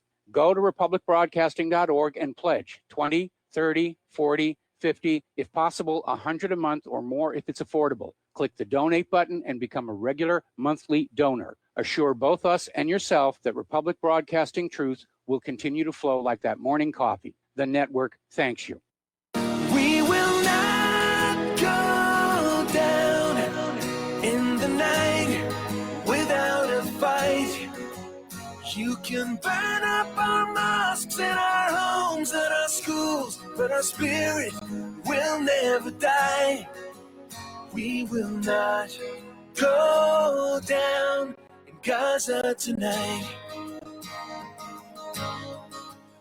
Welcome back to our show here. We're going to go back to the telephones to Al in Canada. Hello, Al. Welcome to the show. What's on your mind? Al, are you there? Yep, I'm here now. I can hear you. You're on the air. Yep, thank you. I wanted to mention Seth Rogen. I don't know whether Claire was going to talk about him or mention him. Were you, Claire? I don't think so, but I did hear kind of the ruckus about some of the things he had to say. Yeah. So he's a Canadian. He went to school in Canada, and he went to Jewish schools, and everything that they told him about Israel was a lie. Why would they do that? Well, that guy's career's over. Can you be more specific? What did he say that ended his career? Well, I'm saying his career is now going to be over because of this, because of coming out and saying these things. I believe he basically, he made a comment to the effect that Israel shouldn't exist, was what he said. Oh, that definitely is going to end his career. Yep. Yeah. Oh, yeah. He's done. He's done. And it's kind of funny. Well, I mean, it's not funny, but it's just kind of funny because it happened up in Canada, right? His schooling. And I'm just curious, when I was a kid, which was actually a long time ago. Same here. Yeah, I was never taught anything about some kind of Holocaust. I didn't really hear about that until I was around 18 or 19. Mm-hmm. Like 17, 18, 19 area, right? And I'm not that old. But one of the things, well, I remember that Donahue show that had David Cole on talking about yes. this. I remember That's actually David. what kind of opened my eyes. So, since then, I mean, I've actually gone to libraries and read up on some of the stuff with the older encyclopedias, Encyclopedia Britannia and that sort of thing. The new stuff, of course, has probably been altered or changed to. Well, there's no question about that. I mean, there's no question about that. I mean, Israel's entire justification for stealing the Palestinians' land for their homeland rests on that idea that there was a deliberate extermination campaign targeting just them in World War II, which is really interesting because in the autobiographies of Winston Churchill and Truman and Eisenhower, there's not a mention about a deliberate extermination campaign whatsoever. And so it's probably the big lie of our generation. And anytime we question what Israel is doing to the Palestinians, they come out and they say, Holocaust, Holocaust, you want another Holocaust, you want Hitler to come back. And it's like, I'm on Hitler burnout. I don't want to hear any more about the guy. I don't want to hear about the guy anymore. Well, there's obviously an agenda. Yeah. Go ahead, Al. It's illegal to say such thing. Up here in Canada, it's just illegal to say anything bad about now Israel. Yeah. Or or the leaders. I mean, even make it political. So we're done up here. The Brene Brown and all these JDL and all those other ones. There's so many of them. They're trying to do that down here in the United States as well. And of course, it flies right in the face of the First Amendment, which Israel absolutely hates. And we have a legitimate right to criticize government, any government, all government in our country, government in other countries. And certainly Washington, D.C. wants us criticizing Beijing and Moscow. But, don't you dare criticize Tel Aviv. Oh, I'm sorry, Jerusalem. They keep moving that around. And there's a quote that's attributed to Molière, although it probably originated elsewhere, that said, to find out who really rules over you, find out who you're not allowed to criticize. Great line. Great line. That is. That's like, I mean, that pretty much sums up humanity's history. Yes. Mm-hmm. Yeah. It really does. These psychopaths, they had these control mechanisms in place. One of them, of course, is economics, right? Mike. Yes. And one of the last ones for them to actually kind of gain control over was social media. I'm sure something else will happen. And I can't say enough about Donald Trump looking at that and say, you aren't social media, you censor. That makes you an editor. Now you can be sued. Yes. That was a beautiful, beautiful, beautiful thing. And people say that Donald Trump hasn't done anything.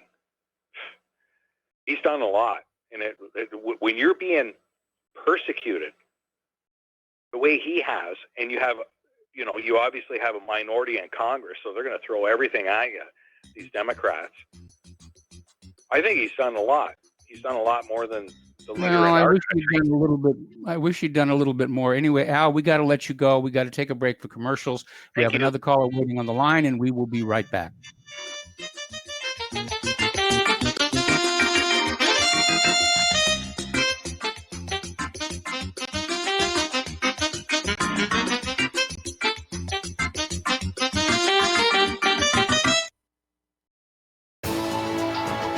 You are tuned in to the Republic Broadcasting Network. Visit our website by going to republicbroadcasting.org.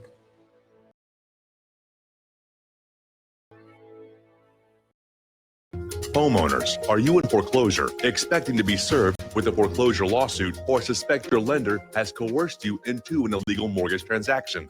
A huge number of mortgages made in the last 10 years have legal issues and are possibly defective. State laws and the U.S. Supreme Court have upheld that defective mortgage documents are grounds for foreclosure defense and for counterclaims in favor of the homeowner. If your mortgage has been sold or assigned since closing the loan, it may be defective and you may be paying the wrong party, and the lender may not have standing or the right to foreclose or collect payments under the law. If you would like to know if your mortgage is legal or not, or know if you are paying the right party, we can help. Our initial consultations are free of charge. We are not attorneys. We are legal researchers and work closely with experienced lawyers who know how to help you find the evidence to help you keep your home. Call toll free 1-855-2-KEEP-IT. That's 1-855-2-KEEP-IT today.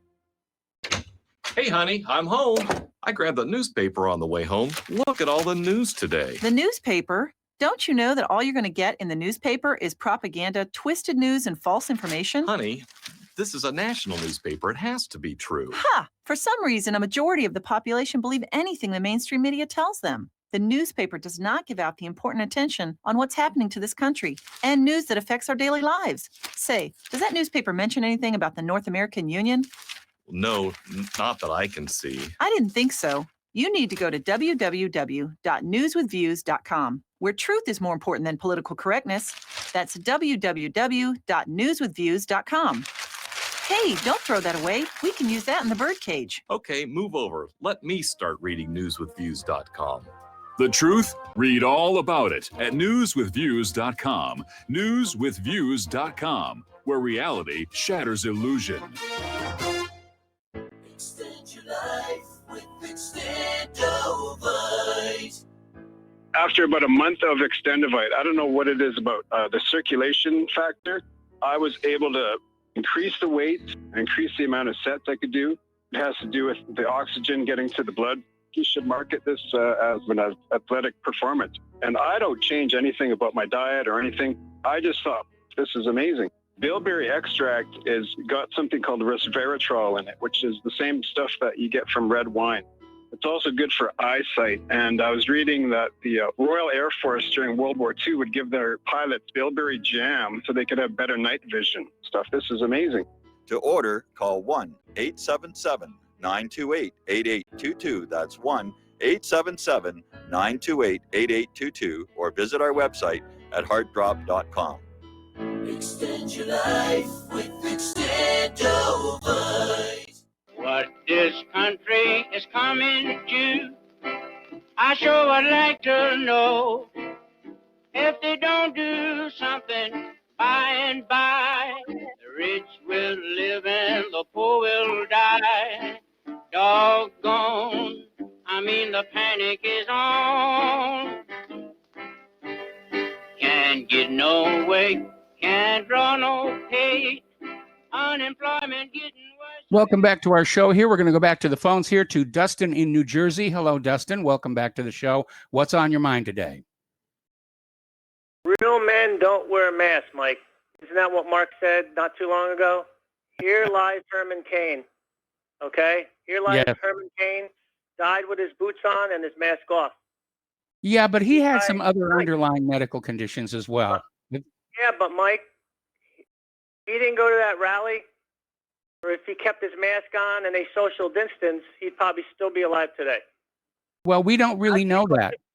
We don't really know that. We know that a lot of deaths, that, you know, if people die with COVID-19, it's blamed on COVID-19. But Cain had a lot of other medical problems as well, and he may have just been ready to die anyway. Yeah, but you can't go by that because 2 weeks after Well, he left the rally, he put himself in the hospital. He wasn't feeling very well. I know he has cancer he beat and diabetes, but yes. maybe he could have lived another 20 years. You know? Yeah. But Mike, you know, being from New Jersey, we have a Yeah. spike in cases here again because people are being reckless. But like I said, masks do help. No matter what Mark claims or Alex Jones or any of these other people, masks help slow the spread with heavy particles coming out of your mouth or nose, not aerosols.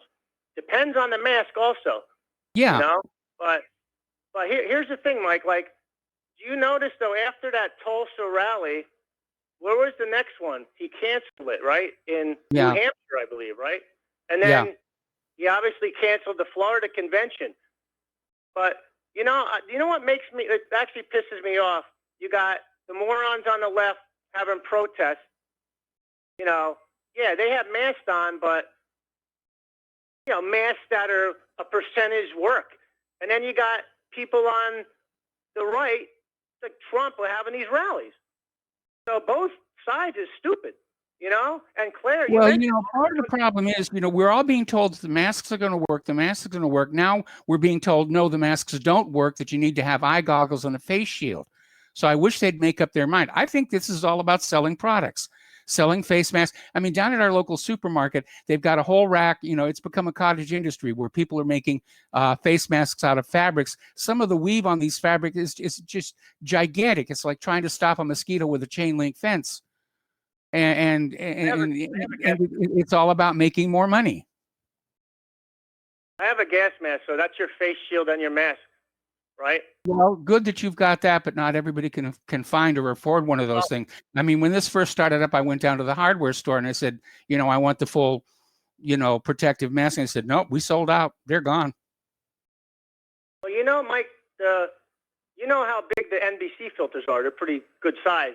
Yes. But I bought, there's a P3 particle one that's a third of the size, and it's an ULPA filter, which they use in clean rooms. It just filters out viruses. That's it. So it's Okay. big. You know, but Mike, I'm going to get, New Zealand has 1,560 cases, 22 deaths. So they have 1,510 maybe that are, I guess, well, the remaining is maybe still in the hospital. Brazil's not looking good, Mike. 2.5 million infected. They got 90-something thousand people that are like dead. And that's not counting the south of Brazil. And Spain, did you hear about Spain? The 60%, people are saying 60% underreported in Spain Yes. for their deaths. But, yeah. But I'm going to, Mike, I know I'm going to get a lot of flack for this, but those doctors, that the woman, she was fired, did anybody actually look into the background of any of these people? 'Cause I You think know, Justin, you tried to do this the other day here, and it really didn't hold up where you said they'd only been around for a couple of weeks. And then, of course, we had another caller who called on in and said that, in point of fact, you know, that we were dealing with doctors with like 30-year careers. And, you know, Dustin, I get, organization was only formed a few weeks. Dustin, I'm getting so many emails asking what the heck happened to you, because you used to be one of the most skeptical people of what was coming down with officialdom. And all of a sudden, ever since COVID-19, you are just right on board with the official story about everything. And a lot of people are scratching their heads and figuring what's going on here. I'll tell you what we're going to do here. We're going to break our normal rule. We've got Mark in North Carolina who wants to respond to you. And I'm going to put you two on the air together. But I'm going to say, if you start getting disrespectful and name calling, I'm going to cut you both off, okay? So, Mike. As YouTube channel. Okay, Mark, are you there? I'm right here. Okay, well, you wanted to respond to Dustin. Sure do. Well, first of all, let's talk about Herman Cain. The man had all kinds of different medical problems, evidently. Now, I was shocked at first, too, but then I remembered he had been a cancer patient, stage 4 cancer, and obviously he had other problems. Okay? Now, the fact of the matter is he could have worn all the masks he wanted, and it still wasn't a very wise thing to do, to go to any kind of gatherings like that, even if the flu was just going on there, because it would be a danger to a guy in that condition. That's obviously a danger. Okay? He probably shouldn't have gone to it. But again, he could have worn a full bodysuit, maybe a spaceman suit, and he still would have been safe. So the other thing is, but the flu wasn't going around. The fact of the matter is, wait. Dustin, the flu is going around. That's not the flu. Yeah. Coronavirus is kind not of the flu. flu. The same thing. It's part of the class of cold. It's not all a right. flu. Okay, yeah, excuse me. Okay, a cold. That's not even as bad as a flu. Right? It's in the cold family. Unless there's a biological weapon. One at a time, gentlemen, one at a time. But Dustin, listen to this, okay? Many doctors have come out and said masks are bad for you. Not only don't they help you, but they actually hurt you, okay? They don't protect you from anything, but the fact of the matter is you suck in your carbon dioxide, you deprive yourself of oxygen. I talk to people when I go to some of these grocery stores. I do tend sometimes to put on a mask now just for a few minutes, okay? And I hate it. It's disgusting. It feels horrible. And I tell these guys at the grocery store, you guys ought to strike. Get a union and say we're not going to do this. Mark, okay? Carbon dioxide levels that you breathe in is minuscule.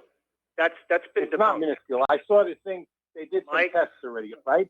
Okay, one at a time. It's Dustin's turn. One at a time. Mark, got to let Dustin have his turn. You know that study? They did the test with the N95. N95 being of a heavier material than a average breathable, the breathable mask, the cloth mask, which you can drive a truck through, right? N95 and the carbon dioxide levels were the minuscule that you breathe in, okay? Yeah, but I have to step in here because I did a test on the N95 masks the other day where I was able to blow cigar smoke right through them. And smoke particles are much, much larger than the virus particles. So even the N95s are not going to be protecting you. Yeah, that's what they were in the hospital. Well, they've got good salespeople. And a lot of doctors are questioning whether those masks are even doing any good in the hospitals, okay? Why don't you go to Dr. Rashid Bashar? Well, go to Rashid Buttar, okay? He talks about these masks all the time, how harmful they are. He's as good a doctor as you're going to find. What about Dr. Shiva? You ever hear of Dr. Shiva? You ever go to his sites? Okay? And why do they throw Del Bixby off of YouTube now? Because they don't like being challenged, okay? The establishment doesn't like being challenged. These masks do you no good. They're harmful, Dustin. Don't you understand that? I don't care if somebody puts a diaper in their head. That's their business. But don't tell me I got to do it, all right? Well, I don't like it. It's reasonable to me. That's absolutely reasonable to me. Dustin, Mark has hit it right on the head. If you want to wear a mask, go ahead. And you can go about your life thinking that you're protected from this virus. There are those of us who don't think it really is all that effective. We've read the warnings on the boxes that say ineffective against viruses. So we're just going to make our own choices as free citizens here. So anyway, Dustin and Mark, we're going to let you both go. The phone lines are loading up. And thank you very much. And we're going to switch over to Ken in New York. Hello, Ken. Welcome to the show. What's on your mind?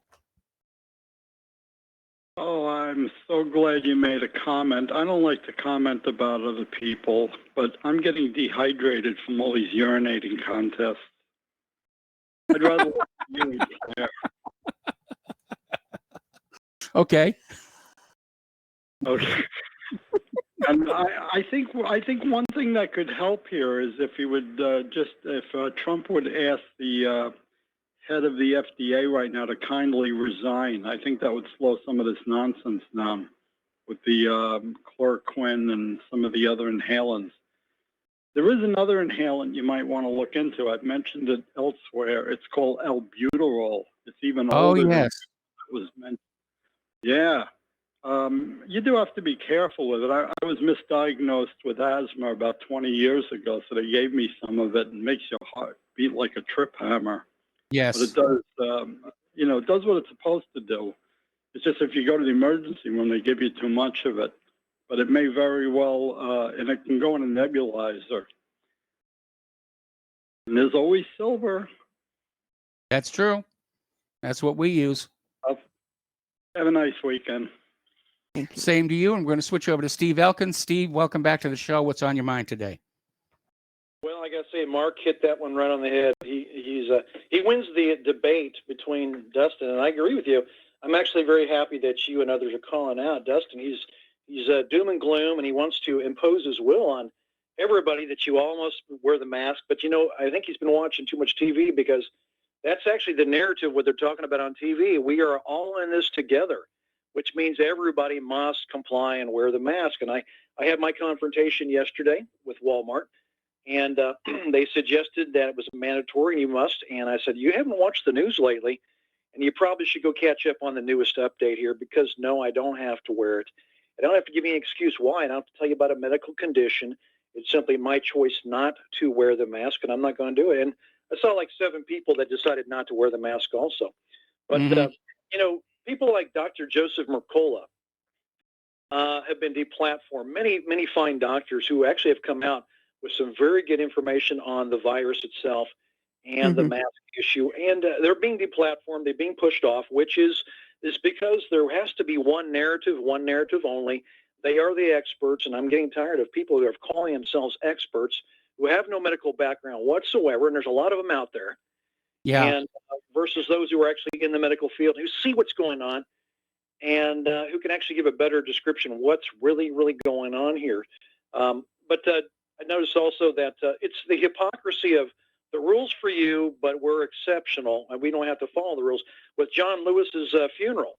Now, the funeral, we're being told out here, you can have 10, and that's it. No more than 10 at a funeral. If somebody dies in your family, you can't have 10. I'm not sure if somebody shows up to count the number, law enforcement, and then disperses a crowd. But I think we saw that violated with the John Lewis funeral. And that's how you spot the lies. That's how you spot the fraud itself, is because it's the exceptionalism that they cling to. It's for you little people, and we are exceptional, and we don't have to follow that rule. That's how you find the lie. Now, there are also some doctors who came out. One of them just got fired for coming out talking about the hydroxychloroquine, and using zinc and Zithromax to use on patients who are COVID positive with a great success rate. And of course, she was deplatformed, fired from her job. See, this is how you know. Yes. That's a scam going on here, because they get rid of people that get attention and that actually have some knowledge. She was a 20-plus year ER physician. So, yeah, I think she kind of knows what she's talking about here. I would agree. I'm a little tired of the self-proclaimed experts. Everybody's an expert who's not an expert. A guy who does computer software is an expert, and we are not hearing from the true experts. We're hearing from people who want to claim they are experts, and the media is running with those people because they can't put the real experts on. Well, like I said, this is all about money. There's billions of dollars at stake on a coronavirus treatment, and that's what they're really trying to push us through to. Yeah. Well, let me tell you one thing. I did find some new commerce out there, some COVID commerce, that's probably going to really sweep through businesses that survive, if they survive, is the COVID-19 certificate of sanitation. And I saw one at my pet groomers the other day. First time I've ever seen one. And I'm sure it's going to fly out there. Everybody's going to have one of these. This is some new commerce, or you must get the certification, which means an agency will now be formed. They'll have to come out, do their little surveys, and you pay money to them. You get the certificate, put it in the window. Another whole issue of another opportunity to make some money off this COVID-19, and it'll be kind of like your Board of Health. That little sticker is in the window. Your Board of Health certified. You are now COVID-19 certified, and now people will say, I can go in there and shop. I feel comfortable and safe shopping in this business because they have that little sticker in the window. They are COVID-19 certified. So there's some new revenue coming in right there. Sort of like the old mafia protection racket. As long as you got the sticker in the window, nothing bad going to happen to you. You got a nice dog grooming shop here. Be a shame if something happened to it. Anyway, anything else, Steve? That's it for me, guys. Have a great weekend. All right, thanks an awful lot. We're going to switch over to Norm in Georgia. Hello, Norm. Welcome to the show. What's on your mind? Hi, Michael. One thing I would like to say is this. What a lot of people are missing is the fact that there's a large number of antibacterial and antiviral proteins that are present in human saliva. One of these proteins is called GP340. Mm-hmm. Now, it binds to and aggregates a variety of bacteria and viruses. Okay. So even if you breathed in, COVID, the human saliva has these Saliva. proteins. Yeah. Okay. So I'm a firm believer in that these mask is not really sufficient, adequate prevention of COVID when basically in your saliva you already have antiviral proteins in there that prevent you from getting COVID. And I don't even know if a lot of people even realize this. Well, I mean, your body does have a lot of defenses, and we're seeing people that do not have other compromising health conditions seem to survive COVID-19 much better than they're surviving the current flu. And we're not seeing the corporate media talk about the numbers from the current flu that's going around here because more people are getting sick and dying from that than COVID-19. But COVID-19 is the big scary demon that we have to wave at everybody to get them to stay home and vote by mail or get them to buy masks and eye goggles and face shields and all the rest of the stuff we're going to try and sell them. Yeah, and one other thing, this GP340 that is one of the antiviral proteins in your saliva. It is basically soluble in saliva, and it can function as a specific inhibitor of infectivity of even HIV-1 and influenza. Okay. So I think this is basically like you said before, it's a scare technique or tactic that everything is about money. If you follow, and you've said this before, if you follow the money, you can find the truth.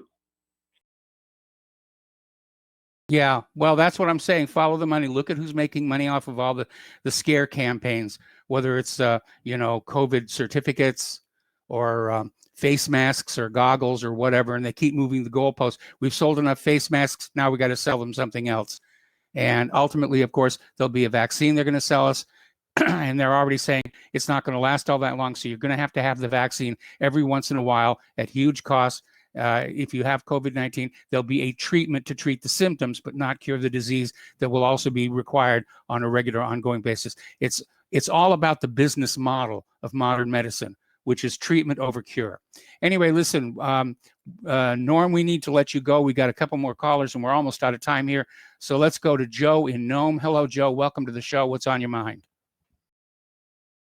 I was wondering if you had ever looked into that Noah's Ark discovery in eastern Turkey, and if you think that might play into something about what's going on over there with the Kurds. Well, there have been a lot of people claiming to have found Noah's Ark or remnants or fragments of it, and none of them have withstood archaeological scrutiny. So at this point, I'm not sure that really is a factor in what's going on over there. I think basically Turkey, they're talking about reviving the caliphate, and I think Erdogan is starting to get imperialistic ambitions. Well, apparently you've never been to arkdiscovery.com. No, I haven't. In 1978, well, this guy's Ron Wyatt, okay? And he's got a bunch of other archaeological sites documented as well. Furthermore, he apparently has. Okay, well, Joe, we're almost out of time. So let me just finish up by saying I don't consider museums that are put together by religious organizations as legitimate scientific foundations. They're basically propagandistic. I remember you haven't been there. You haven't been there. Okay, Joe, thank you very much. We're going to let you go. Thank you very much, and switch over to Hunter in Virginia. Hello, Hunter. Welcome to the show. What's on your mind? Hey, I think you're exactly right when you talked about your cigar smoke test with the mask.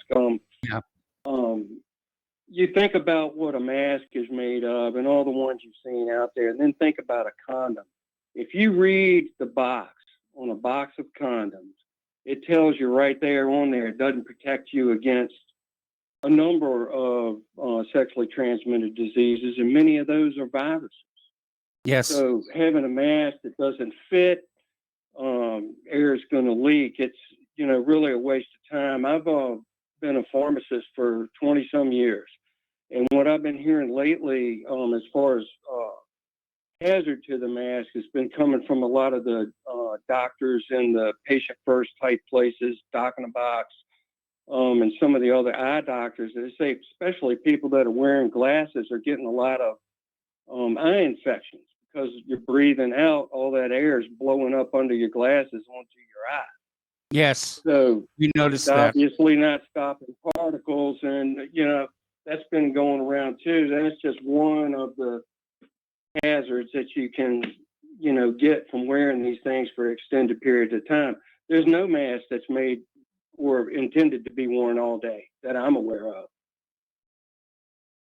No, I don't think so. They're being worn all day. We're being told to wear them all day, in like the first responders and whatnot. But yeah, I mean, after a while, if they're actually working, if you think about it, if they're actually working, they're trapping all these viruses. And so after a certain point of time, you're literally going to have this petri dish full of viruses strapped to the front of your mouth. That doesn't strike me as being particularly healthy. And at that point, yes, you should be replacing the mask. You should. And then what do you do with the mask? I mean, in a normal medical situation, you'd be putting that in the, a biohazard bag. And that's special $5 trash you've got to pay for to be disposed of properly and handled properly. Absolutely. So it's a big mess. This whole thing's a big mess. I have filled some prescriptions for some people that had COVID or something like it, and filled it for the hydroxychloroquine. I recommended, also to take, get some over-the-counter vitamin D and a multivitamin that had some zinc in it, and they all did fine. So, well, I'm glad to hear it. Yeah, they all did fine. It's a shame that it's come down to this, but you're right about that business model too, because it is all about the money. I believe Walgreens pharmacy chain was the first chain to do widespread pharmacy-based immunizations back in early 2000s. I believe. Anyway, we're bragging to everybody that they made an extra $20-some million just off of the shots. And after that, it was monkey see, monkey do, and everybody jumped on it. So anytime you walk in a drugstore, they chase you around with a needle, trying to stick something in you. All right. Well, listen, Hunter, I'm going to have to let you go. And my apologies to the remaining callers. We're not going to get to. Have a good weekend. We should be hearing some music here momentarily. Anyway, there it is. Stay tuned for John Stadmiller. I'm sure he's got lots of interesting things to share with you. Please spread the word of Republic Broadcasting. Spread the word of whatreallyhappened.com. Please donate. We need your help. We're basically overhauling our studios. And have a good weekend. We'll be back on Monday. Aloha, America.